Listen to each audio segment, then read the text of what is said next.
ఆనంద భైరవి ఒక మహిమాన్వితమైన స్వామీజీని ఇంటికి పిలుస్తుంది.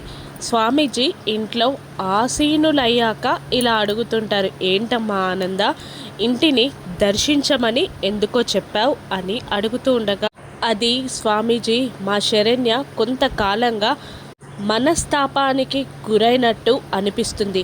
ఎవరైనా ఏదైనా చేశారేమో అని మనసుకి కీడు తెలుస్తుంది స్వామి అని ఆనంద స్వామీజీని అడుగుతూ ఉండగా టెన్షన్ పడుతూ ఉంటుంది సమీరా అలియాస్ సౌమ్య.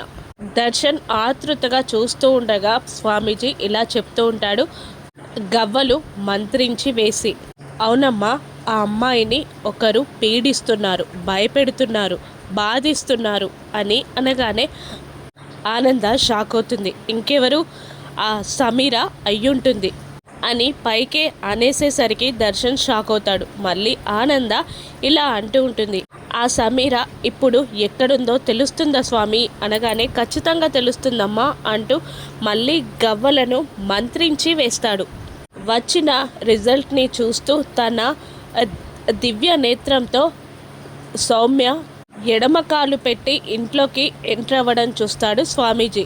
ఆనంద భైరవి ఎక్కడో కాదమ్మా, ఇక్కడే ఉంది అని అనగానే సౌమ్య అలియాస్ సమీరా షాక్ అవ్వగా దర్శన్ ఆలోచనలో పడిపోతాడు. ఆనంద కూడా టెన్షన్ పడుతూ ఉంటుంది. సౌమ్య ఇలా అనుకుంటూ ఉంటుంది, నేనే సమీరాని అని చెప్పేస్తాడా ఏంటి ఈ గురూజీ అని టెన్షన్ పడుతూ ఉంటుంది. సౌమ్య సమీర ఒక్కరే అని గురూజీ ఆనందకి దర్శన్కి చెప్తాడా?